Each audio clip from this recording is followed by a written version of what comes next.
Okay. Sa ngayon, lalakad ako papuntang S. Di ba ngayong araw na to hindi ako duty. Di ba naglakad ako ng mga documents and mga iba't ibang requirements. Tapos meron din akong gagawin mamaya. Then pupunta rin ako ng sa may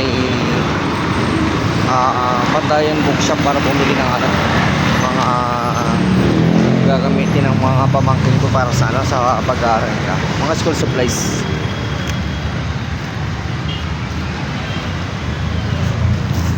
Sa ngayon babalik ako ng SM para submit ko yung mga requirements ko para ma-accomplish ko na, para bukas pagka mag-duty dire-diretso na lahat yung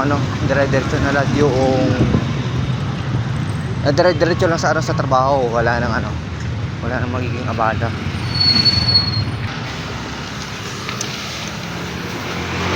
Yan, di bali nakita ko sa yung TL namin para sa kanto ko nibigay lahat ng mga tinapos kong requirements kanina, kaya kinausap ko na siya para kunin niya, and then bukas tuloy-tuloy lang tayo sa trabaho. So kinabukasan pagpasok sa trabaho diretso lang para wala nang abala, para wala na rin inaalala pa.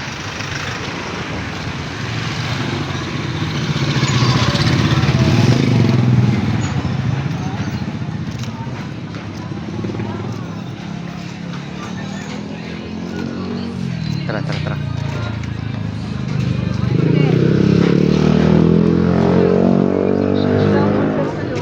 Hoy, bakla!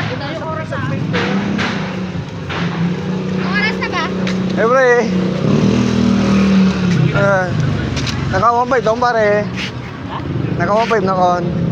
Sige nga mo kan. Umati ka.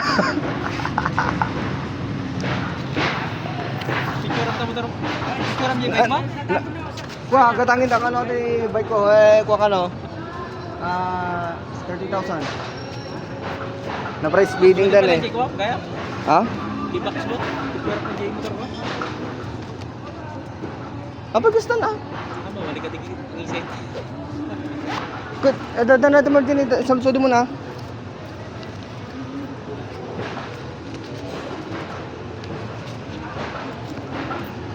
Gusto niya mo?